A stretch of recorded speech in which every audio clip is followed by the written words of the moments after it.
Hi, ഞാനിന്ന് എന്തുകൊണ്ടാണ് വന്നേക്കെന്നറിയാവോ? കുമ്പളങ്ങ. എനിക്കിവിടെ ജോലിക്ക് നിൽക്കുന്ന ചേച്ചി ആഴ്ചയിൽ ഒരു ദിവസം എനിക്ക് സഹായത്തിന് വരും, തൂക്കാനും തുടയ്ക്കാനും ഒക്കെ ആയിട്ട്. ആ ചേച്ചി എനിക്ക് കൊണ്ട് തന്നതാ ഉണ്ടാ. അപ്പം ഞാൻ വിചാരിച്ചേ പിന്നെ ഇച്ചിരി പരിപ്പും കൂടി ഇട്ട് കറി വെച്ചേക്കാം. ഞങ്ങളിവിടെ പടവലങ്ങ, കുമ്പളങ്ങ, ഓമയ്ക്ക ഇതെല്ലാം കൊണ്ട് ഇങ്ങനെ പരിപ്പ് കറി വെക്കാറുണ്ട്. അപ്പം ഇത് കിട്ടിയപ്പോൾ മിക്കവാറും ഇത് ഇങ്ങനെ എനിക്ക് കുമ്പളങ്ങ കിട്ടിയാൽ ഞാൻ ഓലൻ്റെ പരിപാടിയാണ് നോക്കുന്നത്. എനിക്ക് ഓലം ഭയങ്കര ഇഷ്ടമാണ്, ഞങ്ങൾക്കെല്ലാം ഇഷ്ടമാണ്. അപ്പോൾ ഓലൻ്റെ പരിപാടിയാണ് നോക്കുന്നത്. ഇന്നിപ്പം ചെറുത് 2 അല്ലേ ഉള്ളൂ, വൈകുന്നേരം വരെ ഉപയോഗിക്കണ്ടേ. അപ്പോൾ അതുകൊണ്ട് വിചാരിച്ചു പരിപ്പ് ഈ 2 കൂടെ ചേർത്ത് ശകലം പരിപ്പ് ഇട്ട് ഇനിയും പരിപ്പ് വെള്ളത്തിലിടണം. കാരണം ഞാൻ പെട്ടെന്ന് തീരുമാനിച്ചതാണ് ഇത് ഉണ്ടാക്കാമെന്ന്. ഞാൻ പരിപ്പെടുത്ത് വെച്ചിട്ടുണ്ട്. ഇനി പരിപ്പ് കഴുകി ഞാനൊരു ശകലം ചൂടുവെള്ളത്തിലോട്ടങ്ങ് ഇടും. അപ്പം നമുക്കൊരു 15 മിനിറ്റ് കഴിയുമ്പോൾ നമുക്കതൊന്ന് കുതിർന്ന് കിട്ടും. ഇല്ലെങ്കിൽ കുറച്ച് സമയം എടുക്കും, അരമണിക്കൂർ അല്ലെങ്കിൽ 3/4 മണിക്കൂറൊക്കെ ഇന്ന് കുതിരാൻ. കാരണം ഇച്ചിരി കട്ടിയുള്ള, തീരെ കട്ടി കുറഞ്ഞ തുമരപ്പരിപ്പല്ല. അപ്പം അതുകൊണ്ട് ഞാനിതൊന്ന് വെള്ളത്തിലിട്ടിട്ട് ഒരു 15 മിനിറ്റ് കഴിയുമ്പോൾ എടുക്കും. അപ്പോഴത്തേക്ക് ഇതൊന്ന് അരിഞ്ഞ് റെഡിയാക്കി ഇതിൻ്റെ കുരുവെല്ലാം കളഞ്ഞ് തൊലിയെല്ലാം കളഞ്ഞ് റെഡിയാക്കി അതും കൊണ്ടുവരാം. എന്നിട്ട് നമുക്ക് നോക്കാം. ഇതൊക്കെ എല്ലാവരും ഉണ്ടാക്കിയിട്ടുള്ളതാ, എന്നാലും ഞാൻ ഉണ്ടാക്കുമ്പോൾ എനിക്ക് വീഡിയോ ഇട്ടല്ലേ പറ്റും. ചൂട് വെള്ളത്തിലിട്ട് ഇതൊന്ന് അടച്ചു വെച്ച് ഒരു 15 മിനിറ്റ് ഒന്ന് അടച്ചു വെക്കും. അത് അപ്പോഴത്തേക്ക് ഞാൻ ഈ കുമ്പളങ്ങ ഒന്ന് തൊലിയൊക്കെ കളഞ്ഞ് അരിയൊക്കെ കളഞ്ഞൊന്ന് വൃത്തിയാക്കി കൊണ്ടുവരാം. ഞാൻ ദാണ്ട കുമ്പളങ്ങയും അരിഞ്ഞുകൊണ്ട് വന്നിട്ടുണ്ട്. ഇത്രയും വലിയ കഷ്ണമായിട്ടാണ് ഞാൻ ഇട്ടേക്കുന്നത്. കുക്കറിലാണ് നമ്മൾ ഇടുന്നത്. അപ്പം ഞാൻ എന്തായാലും ഇത് 15 മിനിറ്റ് ആയി. ഞാനിത് ഏതായാലും ഇതിൻ്റെ കൂട്ടത്തിലിട്ട് വേവിക്കുകയാണ്. ഇതൊരു ഇച്ചിരി കട്ടിയുള്ള ഒരു തുമരപ്പരിപ്പാണ്, തീരെ കട്ടി കുറഞ്ഞതല്ല. ഏതായാലും നമുക്ക് നോക്കാം. ഏതായാലും ഒരു 2-3 വിസിലെങ്കിലും വേണ്ടി വരുമല്ലോ വേവാൻ. അപ്പോൾ ഇച്ചിരി വലിയ കഷ്ണമായിട്ട് ഇട്ടതുകൊണ്ട് അതുകൊണ്ട് രണ്ടും കൂടെ ഞാൻ ഒരുമിച്ച് അങ്ങ് കുക്കറിലിടുവാണ്. തുമരപ്പരിപ്പ് ഇട്ടു, കുമ്പളങ്ങ ഇട്ടു, മഞ്ഞൾപ്പൊടി, ശകലം മഞ്ഞൾപ്പൊടി ഇടുന്നുള്ളൂ. പിന്നെ ഉപ്പ് ഇടാം. നമുക്ക് വെള്ളം ഒഴിച്ച് വേവിക്കാം. ഒത്തിരി വെള്ളം ഒഴിക്കണ്ട, കാരണം കുമ്പളങ്ങയ്ക്കകത്തൊക്കെ വെള്ളമയം ഉണ്ട്. അതുകൊണ്ട് ഒരുപാട് വെള്ളം ഒഴിക്കണ്ട. വെള്ളം ഒഴിച്ചു. ഇനി നമുക്ക് ഇനി അഥവാ വെന്തില്ലെങ്കിൽ നമുക്ക് തുറന്നു നോക്കുമ്പോൾ വെന്തിട്ടില്ലെങ്കിൽ നമുക്ക് ഒന്നുകൂടെ വെക്കാം. അതൊക്കെ ചെയ്യാം. അതിപ്പോൾ ഓരോ സാധനങ്ങൾക്ക് നമുക്ക് ഉറപ്പൊന്നും പറയാൻ പറ്റത്തില്ല. ഈ തുമര സാധാരണ ഇങ്ങനത്തെ തുമരയല്ല ഞങ്ങൾ വാങ്ങി തീരെ കട്ടി കുറഞ്ഞ. എപ്രാവശ്യം ചെന്നപ്പോൾ ഇതേ കിട്ടിയുള്ളൂ. പിന്നെ ഞാൻ സാധാരണ ഇത്ര ഇച്ചിരി കട്ടിയുള്ള തുമരയാണെന്നുണ്ടെങ്കിൽ ഞാനത് തലേ ദിവസം വെള്ളത്തിലിടും. ഇതിപ്പോൾ ഞാൻ കുമ്പളങ്ങ കിട്ടിയപ്പം പെട്ടെന്ന് തീരുമാനിച്ചാൽ ഞാൻ ഏതായാലും ഒരു റിസ്ക് എടുത്ത് ഞാൻ ഒരു അരമണിക്കൂർ ചൂടുവെള്ളത്തിലിട്ട് കുതിർത്തങ്ങ് വെച്ച് ചെയ്യാമെന്ന് വിചാരിക്കുന്നു. നമുക്കിത് അടച്ചു വെച്ച് വേവിക്കാം.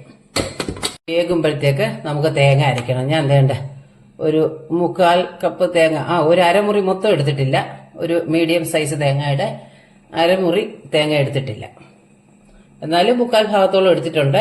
പിന്നെ ഇതിൻ്റെ കൂടെ നമുക്ക് അരയ്ക്കേണ്ടത് ഒരു 2 വെളുത്തുള്ളി ഇട്ടിട്ടുണ്ട്. പിന്നെ പച്ചമുളക് ആവശ്യത്തിന്, എരിവിന് ആവശ്യത്തിന് ഞാനൊരു വലിയ 2 പച്ചമുളക് ഇട്ടേക്കുന്നത്. പിന്നെ കറിവേപ്പില. ഇത് 3 കൂടെ ചേർത്ത് നമുക്കൊന്ന് അരച്ചുകൊണ്ട് വരാം. നന്നായിട്ട് അരയണം. അപ്പോൾ തുമരയും കുമ്പളങ്ങയും വെന്തിട്ടുണ്ട്, കണ്ടോ, നന്നായിട്ട് വെന്തിട്ടുണ്ട്. ഇനി ഇത് ഞാൻ വേറെ പാത്രത്തിലോട്ട് ഒഴിക്കുകയാണ്. കുക്കറിൽ നിന്ന് അങ്ങ് മാറ്റാമെന്ന് വിചാരിച്ചു.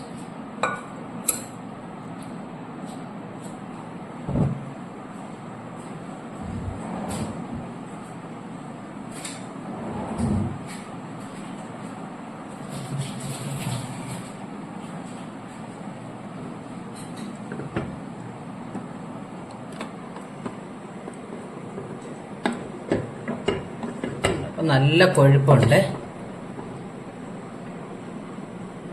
ഇനി ഞാനിതിലേക്ക് തേങ്ങ അരച്ച് വെച്ചത് ചേർക്കാൻ പോവാം. തേങ്ങ അരച്ച് വെച്ചത് ഇതിലേക്ക് ചേർക്കാം. നമുക്കിതൊന്ന് ഇങ്ങനെ ഒന്ന് ഇളക്കി ഒന്ന് മിക്സ് ചെയ്യാം. നന്നായിട്ടൊന്ന് ചൂടായിട്ട് നമുക്കത് വാങ്ങാം. തേങ്ങ ഇട്ടങ്ങ് കണ്ടമാനം അങ്ങ് നമ്മൾ തിളപ്പിക്കണ്ട. നമ്മളിങ്ങനെ നോക്കിയാൽ മതി. നല്ല ഇതായിട്ട് കിടക്കും. തേങ്ങ ഒത്തിരി അങ്ങോട്ട് തിളയ്ക്കാൻ തുടങ്ങുമ്പോൾ ഒരു ഒരു വല്ലാതെ തോന്നും. ഈ തേങ്ങാ ചമ്മന്തിയൊക്കെ അരയ്ക്കുമ്പോൾ നമ്മൾ അങ്ങനല്ലേ, ഒരു സൈഡൊക്കെ ഒന്ന് ചൂടായി വരുമ്പോഴത്തേക്ക് നമ്മൾ അങ്ങ് ഓഫ് ചെയ്യണം. അല്ലെങ്കിൽ ആ തേങ്ങ തിളച്ചതിന്റെ ഒരു ഇത് വരും. നമ്മൾ നല്ല കളറല്ലേ.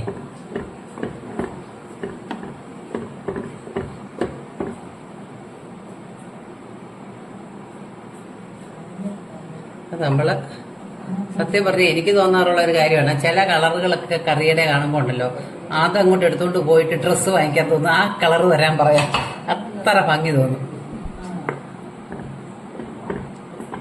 ഈ കളറൊക്കെ എനിക്ക് ഭയങ്കര ഇഷ്ടപ്പെട്ടു.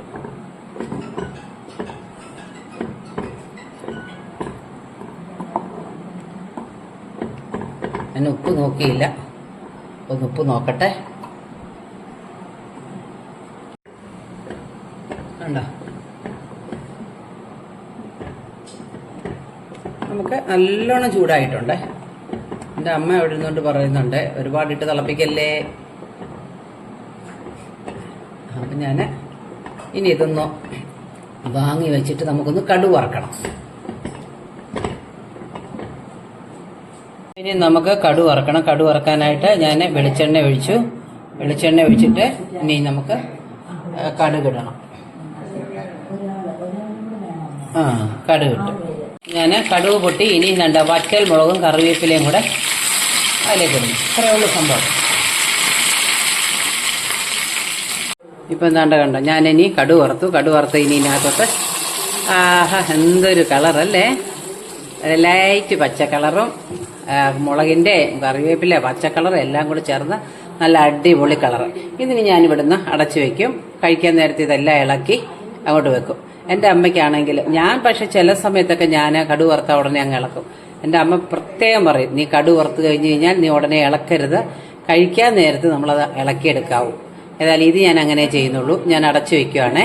അപ്പം നമ്മുടെ കറി റെഡി ആയിട്ടുണ്ട്. നല്ല അടിപൊളി കളറും അടിപൊളി സ്വാദാണ്. എനിക്ക് പടവലങ്ങ ഇട്ട് വയ്ക്കുന്നതിനേക്കാളും എനിക്കിഷ്ടമാണ് കുമ്പളങ്ങ ഇട്ട് വയ്ക്കുന്നത്. എനിക്ക് പിന്നെ കുമ്പളങ്ങ പ്രത്യേകിച്ച് ഇഷ്ടമുള്ള സാധനം. അപ്പോൾ എല്ലാവരും എൻ്റെ ചാനൽ കാണുകയും സബ്സ്ക്രൈബ് ചെയ്യുകയും ലൈക്ക് ചെയ്യുകയും കമൻറ്റ് ചെയ്യുകയൊക്കെ ചെയ്തു തരണേ. Okay, thank you.